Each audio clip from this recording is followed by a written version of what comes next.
এইটো ক'ব বিচাৰিছোঁ যে আজিৰ ডেটত যিখিনি বস্তুক থিঅ'ৰাম বুলি কোৱা হয় সেইখিনি একচুৱেলি থিঅ'ৰাম হয় নে একচুৱেলি এক্সিয়মছ হয়। যোনটো বস্তু এটা ষ্টেটমেণ্ট হয় আৰু তাৰ প্ৰুফ এক্সিষ্ট কৰে সেইটোক থিঅ'ৰাম বুলি কোৱা যায়। যদি সেই ষ্টেটমেণ্টটো সঁচা হয় বাট তাৰ প্ৰুফ দিব পৰা নাই এতিয়ালৈকে, তেতিয়া এইটো বস্তুক এক্সিয়ম বুলি কয়।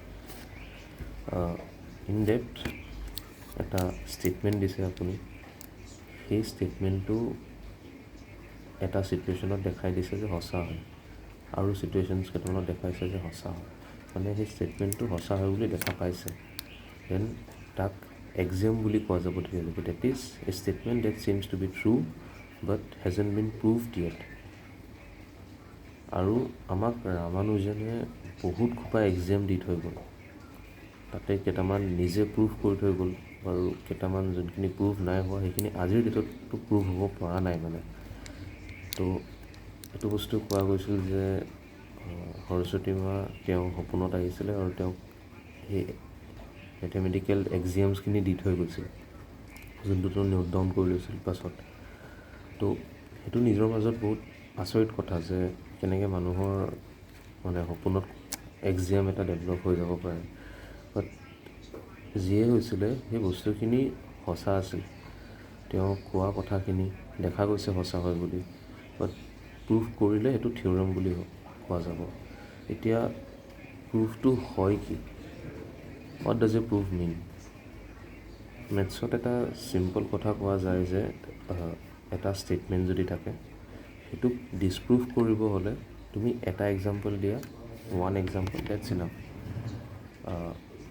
তুমি কিবা এটা ষ্টেটমেণ্ট আছে, তুমি এইটো ধৰি লোৱা 0ৰ কাৰণে টেষ্ট কৰি চাইছা, 0ৰ কাৰণে এই বস্তুটো মিছা হৈছে, তো এইটো গোটেই ষ্টেটমেণ্টটো মিছা। আৰু তাতে যদি তোমাক প্ৰুভ কৰিব থাকে যে এইটো সঁচা হয়, then you have to take general cases. Let this statement be true for all real numbers, all complex numbers. তো ডিফাৰেঞ্চটো তাত ক্ৰিয়েট হয়, প্ৰুভ কৰাত, ডিছপ্ৰুভ কৰাত। তো এইটো যে কোৱা হয় এই ষ্টেটমেণ্টটো যদি চব ৰিয়েল নাম্বাৰৰ কাৰণে সঁচা হ'লে এইটো ইউনিভাৰ্চেল, এইটো থিঅ'ৰাম, এইটো এটা এবছলিউট ষ্টেটমেণ্ট হয়। তো are you trying to say that এই ৱৰ্ল্ডত যিমান ছিটুৱেশ্যনছ এক্সিষ্ট কৰিব পাৰে সেই চব ছিটুৱেশ্যনত এই বস্তুটো সদায় সঁচা হ'ব। ডেট হোৱাট মানে এটা থিঅ'ৰামে বুজায় ন। এটা ছিটুৱেশ্যনত বস্তুটো মিছা হ'ল মানে এইটো থিঅ'ৰাম নহয়, এইটো মিছা হয়। বাট যদি যিমান ছিটুৱেশ্যনছ এক্সিষ্ট কৰে আমাৰ ৱৰ্ল্ডখনত, ইউনিভাৰ্চখনত, সেই চবৰ কাৰণে বস্তুবোৰ সঁচা হ'ব, তেতিয়া সেইটো এটা থিঅ'ৰাম কোৱা যাব। But let's say X belongs to the set of all real numbers and the statement is true. So' যদি এনেকুৱা ষ্টেটমেণ্ট হয় যে if X belong to all real numbers then এনেকৈ হ'ব, দেন য়েছ ডেটছ এ থিঅ'ৰাম। বাট তুমি এইটো বস্তু জানা ন যে এইটো হৈছে set of integers which is contained in set of rational numbers, that is contained in set of real numbers, that is contained in set of complex numbers. তো যদি ৰিয়েল নম্বৰ কাৰণে ট্ৰু হৈ আছে, ৰেচনেল নাম্বাৰ্ছৰ ইণ্টিজাৰ্ছৰ কাৰণে এইটো true হ'বই, বাট complex নাম্বাৰ্ছৰ তুমি ক্লেইমটো কৰিব নোৱাৰা। চ' ঠিক আছে, বস্তুটো কমপ্লেক্স নাম্বাৰৰ কাৰণেও ট্ৰু হৈছে এতিয়া। তো যেনেকৈ এটা ষ্টেটমেণ্ট ৰিয়েল নাম্বাৰ্ছৰ কাৰণে ট্ৰু হয়, আৰু মানি লোৱা যে আজিৰ ডেটত কমপ্লেক্স নাম্বাৰ কি হয় ওলোৱাই যোৱা নাই সেইটো বস্তু, দেন কাইলৈ কোনোবাই কমপ্লেক্স নাম্বাৰ ডিছকভাৰী কৰিলে সি আহি ক্লেইম মাৰি দিব পাৰে যে এইটো বস্তু কমপ্লেক্স নাম্বাৰৰ কাৰণে ট্ৰু হয় নে নহয় কোৱা। তো তেতিয়া যদি বস্তুটো আমি প্ৰুভ কৰিব নোৱাৰোঁ, এটা ডেভেলপ থিঅ'ৰাম আকৌ এক্সিয়মলৈ ঘূৰি যাব, কাৰণ সেইটো কমপ্লেক্স নাম্বাৰৰ কাৰণে এতিয়ালৈকে প্ৰুভ হোৱা নাই। এইটো এটা ষ্টেটমেণ্টৰ যোনটো দেখিছা তুমি সদায় সঁচা হৈ আছে, বাট কমপ্লেক্স নাম্বাৰৰ কাৰণে এতিয়ালৈকে প্ৰুভ কৰিব পৰা নাই, সেইটো কাৰণে সঁচা হ'ব পাৰে, বাট প্ৰুভ হোৱা নাই। তাৰ কাৰণে প্ৰুভ কৰিবলৈ আমাক কি লাগিব? তাৰ আগত যদি আজি তেনেকৈ মানে কোনোবাই কমপ্লেক্স নাম্বাৰতকৈও ডাঙৰ এটা নাম্বাৰ অফ ছেট বনাই দিলে, চে এম, কেপিটেল M, এণ্ড তাত এনেকুৱা এটা ছিটুৱেশ্যন এৰাইজ হৈ যায় য'ত আজিৰ ডেটৰ থিয়ৰমখিনি তাত সঁচা হৈছে বাট তাৰ প্ৰুফটো কৰিব পৰা নাই, তেতিয়া এইটো এক্সিয়ম হৈ যাব। আৰু যদি কোনোবাই ডিছপ্ৰুভ কৰি দিয়ে তেতিয়া থিয়ৰমটো এটা ইনভেলিড ষ্টেটমেণ্ট বনি যাব, কাৰণ সেইটো এমৰ কাৰণে ট্ৰু নহয়। এনেকুৱা নাম্বাৰ্ছ আছে ৱৰ্ল্ডখনত, এনেকুৱা ছিটুৱেশ্যনছ এৰাইজ হ'ব পাৰে ৱৰ্ল্ডটোত য'ত সেই বস্তুটো সঁচা নাথাকিব। So' it's not a theorem or a absolute statement. আৰু আমি যে কওঁ প্ৰুভ কৰিলোঁ, what do we use to prove something? যেনেকৈ মেথছটো এটা লেংগুৱেজ হয়, এটা টুল হয়। কেইটামান বস্তু ডিফাইনড আছে মেথছত, real numbers that is defined, complex numbers that is defined. তাৰপৰা মানে সেই লেংগুৱেজটোক ইউজ কৰি তাক আমি জেনেৰেল কেছ বুলি কওঁ। তো সেই জেনেৰেল কেছেছক লৈ মেলি যেতিয়া ষ্টেটমেণ্টছ বনোৱা যায় আৰু বস্তুবোৰ এলাইন কৰে, তেতিয়া আমি কওঁ যে য়েছ ইটছ বিন প্ৰুভড। বাট সেই ৰিয়েল নাম্বাৰটো যোনটো ডিফাইনড আছে, সেই কমপ্লেক্স নাম্বাৰ, সেই কেছেছ, এই ডেফিনেশ্যনছখিনি কিহে বেক কৰে? মানে এই প্ৰুফখিনিক এই ডেফিনেশ্যনছে বেক কৰে। এই লেংগুৱেজটোৰ লগত এলাইন হৈছে, এটা কিতাপ যদি লিখিছে তাৰ ডেফিনেশ্যনছৰ লগত বস্তুবোৰ বেক কৰিছে, দেন ডেটছ এ প্ৰুফ। বাট সেই ডেফিনেশ্যনছখিনি কিহে বেক কৰে? কিহে কয় যে সেই ডেফিনেশ্যনছখিনি এই ৱৰ্ল্ডটোৰ এবছলিউট ট্ৰুথ হয়? এনেকুৱাতো বস্তুটো ক'বলৈ এটা চিন্তা আহিব পাৰে যে সেইটো বস্তুৰ বিয়ণ্ডত একো নাই নেকি, something beyond those definitions, or that is the ultimate end and the absolute thing in this universe. So for that reason আমি যোনটো প্ৰুভ কৰোঁ সেইটো এটা লেংগুৱেজৰ লগত সঁচা হয়। তুমি এইটো ক'ব পাৰা যে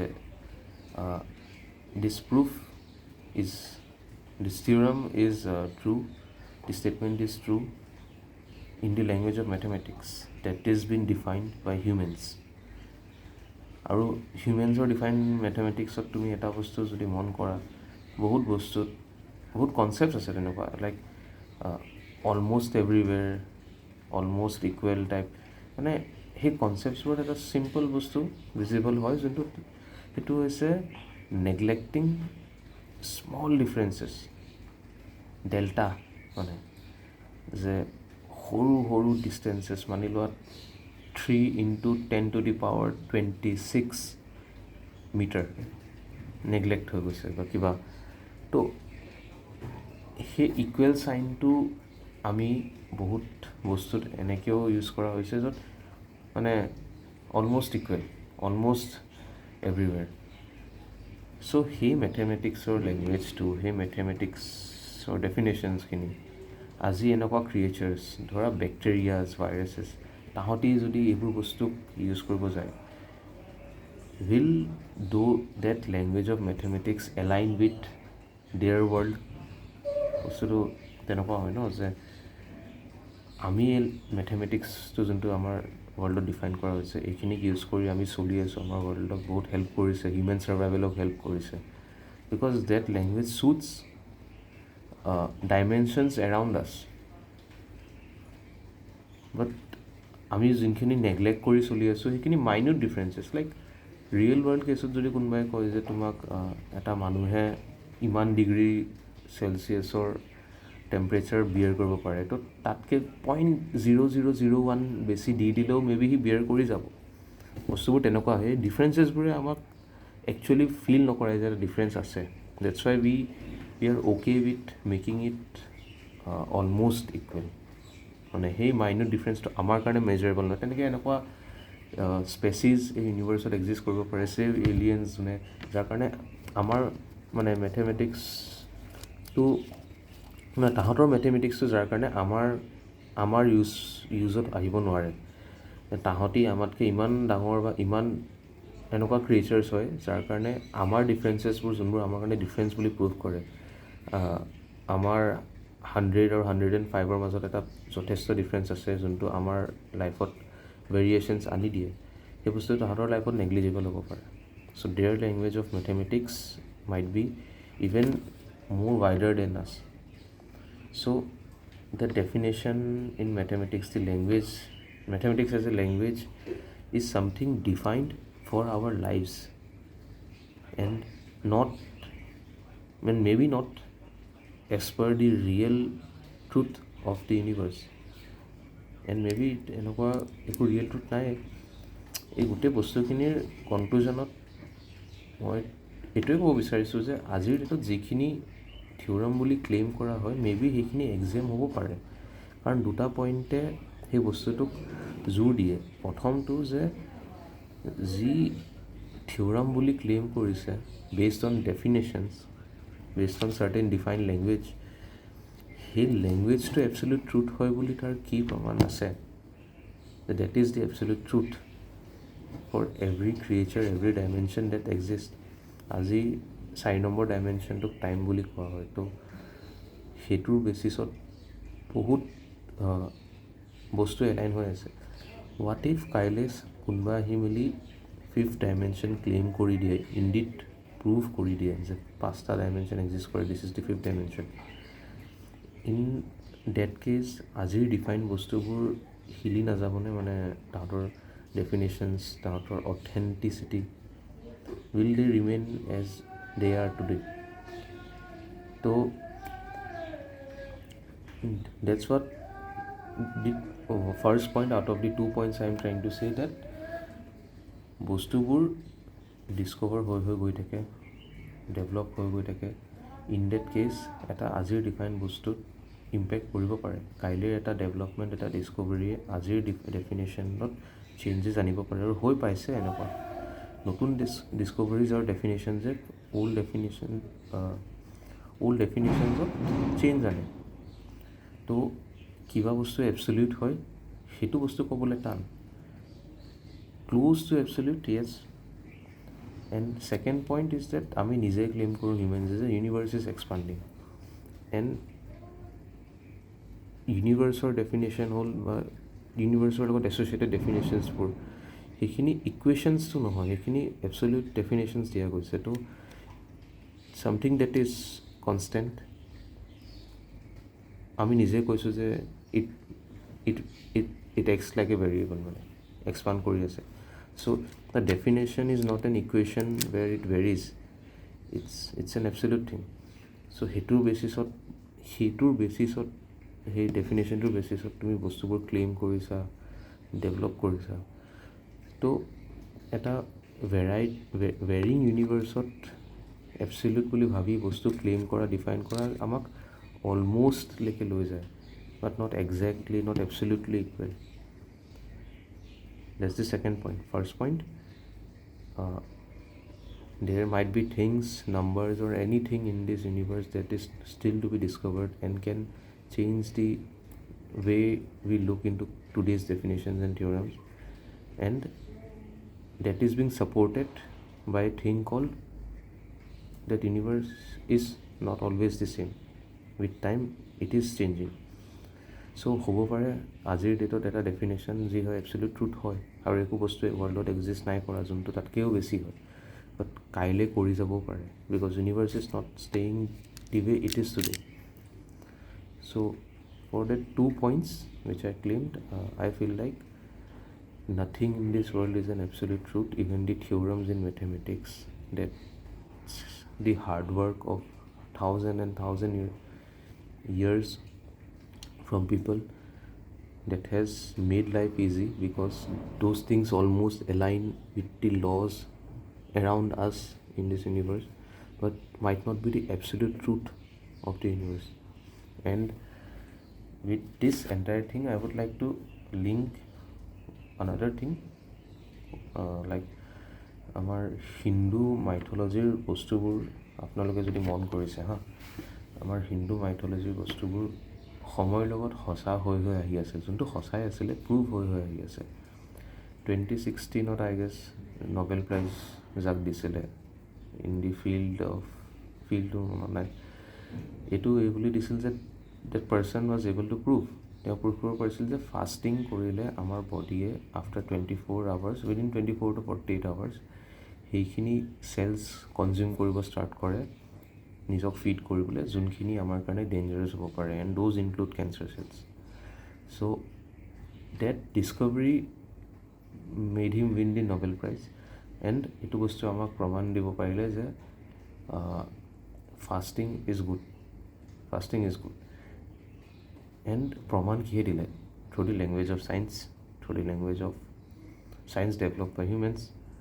তো যোনটো বস্তু থাউজেণ্ডছ এণ্ড থাউজেণ্ডছ ইয়াৰ্ছ আগৰ পৰা মানি চলি আহি আছে মানুহে, হিন্দু কালচাৰত ফাষ্টিং বহুত কমন হয়.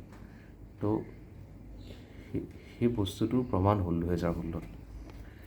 বাট সেইটো কাৰণে কোৱা যায় যে তোমাৰ ৰিলিজনত যিখিনি বস্তু তোমাক কৰিবলৈ কয়, যদি সেই বস্তুটো হাৰ্মলেছ হয় এণ্ড তোমাৰ একো ক্ষতি কৰোৱা নাই, বাট ইভেন দ' তাৰ প্ৰুফ এক্সিষ্ট নকৰে যে কিয় সেইটো কৰিব লাগে, ষ্টিল তুমি কৰিব পাৰা. মে বি সেইটো কাৰণতে কয় যে এই বিলিফটো আছে যে বস্তুবোৰ এক্সিয়মছৰ নিচিনা হয়, সঁচা কথা এটা হয় যোনটো মানুহে দেখিছে বেনিফিট দিয়া, বাট প্ৰুফটো নাই. নট জাষ্ট ফাষ্টিং, য়োগা, কাৰণ বৰ্তমানৰ ৱৰ্ল্ড চিটুৱেশ্যনত one of the biggest things মানে yoga is like a magic. বহুত হেল্থ কণ্ডিশ্যনছ কিয়ৰ কৰিব পৰা মানে ষ্ট্ৰেংথ ৰখা বস্তু এটা. তো এই বস্তুবোৰ প্ৰুফটো হৈ আছে সময়ৰ লগত, এটা বস্তু চাই প্ৰুভ কৰিব চাই আছে. বাট কিমান আগৰ পৰা এক্সিষ্ট কৰে, তাৰ বেনিফিটছটো এক্সিষ্ট কৰে, মানুহে এই বেনিফিটছখিনি লৈ আছিলে. চ' ডাজ ডেট মিন সেই পুৰণা মানুহখিনিয়ে এইবোৰ বস্তু প্ৰুভ কৰিছিলে with their language of science বা with this language of science only? But আজিৰ ডেটত আমাৰ ওচৰত তাহাঁতৰ ষ্টেটমেণ্টছবোৰ আহি পাইছে যে য়োগা কৰিবা, ফাষ্টিং কৰিবা, এক্সিয়মছখিনি আহি পাইছে, প্ৰুফখিনি আহি নাপালে. মে বি হ'ব পাৰে নালন্দা ইউনিভাৰ্চিটি জ্বলাই দিছিলে, প্ৰুফখিনি জ্বলি গ'ল তাত, এনেকুৱা হ'ব পাৰে. বাট বৰ্তমানত হয় বহুত হিন্দু মাইথলজিৰ বস্তুবোৰ এজ এন এক্সিয়ম আমাৰ ওচৰত এক্সিষ্ট কৰে, বাট প্ৰুফ হিচাপে নকৰে, থিয়ৰম হিচাপে নকৰে. Axioms exist in Hindu mythology but not theorems, এনেকুৱা লাগি আছে দেখাত. দুটা চিটুৱেশ্যন তুমি মানি চলিব পাৰা যে প্ৰুফ কৰিছিল তাহাঁতি, বাট প্ৰুফখিনি আমাৰ ওচৰত নাপালে. প্ৰুফ কৰিছিল যদি কিবা এটা লেংগুৱেজ লৈ প্ৰুফ কৰিছিল, বাট সেই লেংগুৱেজটো আমাৰ নিচিনাই হয়, আমাৰ চায়েন্সৰ নিচিনাই হয় নে তাহাঁতৰ বেলেগ আছিলে? বা এনেকুৱাও হ'ব পাৰে যে তাহাঁতি বহুত বছৰ এটা বস্তু কৰিছে, হাণ্ড্ৰেডছ অফ ইয়াৰ্ছ তাহাঁতি ফাষ্টিং কৰিছে, য়োগা কৰিছে, এক্সাৰচাইজ, এণ্ড তাৰ বেনিফিটছ দেখিছে ডিফাৰেণ্ট চিটুৱেশ্যনছত কৰিছে, এণ্ড চিটুৱেশ্যনছত কৰিছে, এণ্ড মানুহৰ লগত কৰিছে, এণ্ড ৱেজত কৰিছে, এণ্ড ষ্টিল বেনিফিটছ ল'ব পাৰিছে. দেন তাহাঁতি লাইফ এক্সপিৰিয়েঞ্চেছৰ বেছত এটা ষ্টেটমেণ্ট বহাই দিছে যে দিছ particular activity named yog is beneficial for human health. তো এনেকুৱা কিবা কথা আছে নেকি যে মানে সেইটোকে এক্সিয়ম আৰু থিয়ৰম বুলি আমি ক'লোঁ যে প্ৰুভ কৰিব পাৰিলে তুমি থিয়ৰম কৈ আছা, ষ্টেটমেণ্টটো এক্সিয়ম থাকোঁতেও আছিল, থিয়ৰমতো হয়, থিয়ৰমত প্ৰুফ আছে. তো আগৰ দিনৰ মানুহে অকল এক্সিয়ম বনাইছিলে, এনেকুৱা হ'ব পাৰে তাহাঁতি প্ৰুফ নকৰিছিল বস্তুবোৰ, বাট তাহাঁতি নিজৰ লাইফৰ এক্সপিৰিয়েঞ্চেছৰ বেচিছত ষ্টেটমেণ্টছ দিছিলে আৰু সেই বস্তুবোৰ ফ'ল' কৰিছিল যোনবোৰ সঁচা হৈ গৈছিলে, দেখা পাইছিল. বাট এইটোও ক্লেইম কৰিব নোৱাৰে যে এটা চিটুৱেশ্যনছত সেই বস্তুটো সঁচা হয়, তো সেইটো সদায় সঁচা হ'ব. মে বি ৱৰ্ল্ডত N+P চিটুৱেশ্যনছ এক্সিষ্ট কৰে ইন টোটেল, বা ইনফাইনাইটো হ'ব পাৰে. তো সেই P এক্সট্ৰা চিটুৱেশ্যনছ আজিলৈকে ৱৰ্ল্ডত কাৰোৰ লগত এলাইন কৰাই নাই বা হৈয়ে পোৱা নাই, যাৰ কাৰণে সেই এক্সিয়মছবোৰ ডিছপ্ৰুভ হ'ব. য়োগা কৰিলে কাৰোবাৰ ক্ষতি হ'ব পাৰে, সেনেকুৱা এটা চিটুৱেশ্যন মে বি মানুহে টিল ডেট ফেচ কৰাই নাই, বাট এক্সিষ্ট কৰে ৱৰ্ল্ডখনত. তো সেইকাৰণে আজিলৈকে য়োগাৰ কথাটোক সঁচা বুলি মানা যায়. তো তাকে কৈছে ইউনিভাৰ্ছটো ক'লৈকে যাব পাৰে তাৰ সেইটো আমি নাজানো. তো এভৰি ষ্টেটমেণ্ট, এভৰি এক্সিয়ম, এইখিনি আজিলৈকে সঁচা আছে মানে কাইলৈও সঁচা হ'ব বুলি গেৰেণ্টি নাথাকে. বাট ফৰ দি কমফৰ্ট নকওঁ, actually for the betterment and better survival of our human species আমি এক্সিয়মছবোৰক মানি চলোঁ, কাৰণ তাহাঁতি অলম'ষ্ট এটা চিটুৱেশ্যনছত সঁচা হৈ আছে. ইমান চিটুৱেশ্যন য'ত আমাক হেল্প কৰি আছে, তো কোনোবা এটা দুটা চিটুৱেশ্যন যদি এনেকুৱা ওলায়ো পৰে য'ত হেল্প নাই কৰা, it's still okay, it's still very good. তো সেইটোকে কোৱা গৈছে যে সেই হিন্দু মাইথলজিৰ বস্তুবোৰো যে ৱৰ্ল্ডৰ এবচলিউট ট্ৰুথ হয়, তাৰ কোনো প্ৰুফ নাই। কাৰণ তাহাঁতৰ জাষ্ট ট্ৰুথ হোৱাৰো প্ৰুফ নাই, ইটছ এক্সপিৰিয়েঞ্চেছ এণ্ড ৰিজাল্টছ। তো লাইক সেইটো বস্তুও দেখাই দিয়ে যে for the betterment of our mankind, you need not necessarily prove everything, even if axioms would help in life, but prove কৰাৰ বেনিফিট আমি আজি মডাৰ্ণ চায়েন্স, মডাৰ্ণ ছ'চাইটিত দেখি পাইছোঁ। Every medical equipment, every medical facility and advance technology in medical sciences are results of this proofs, this statements, this theorems. যোনে কিবা এটা বস্তু ডেভেলপ কৰাৰ আগত তোমাক আকৌ এক্সপিৰিয়েঞ্চেছলৈ ঘূৰাই পঠিয়াই নিদিয়ে, তাহাঁতি এটা ষ্টেটমেণ্ট দি দিয়ে যোনটো প্ৰুফ হৈ গৈছে, backed by many intelligent minds, experiences and a language. But গোটেই কনভাৰ্চেশ্যনটোৰ ক্লেইম এইটোৱে থাকিলে যে even those theorems might be axioms in the real course of the universe.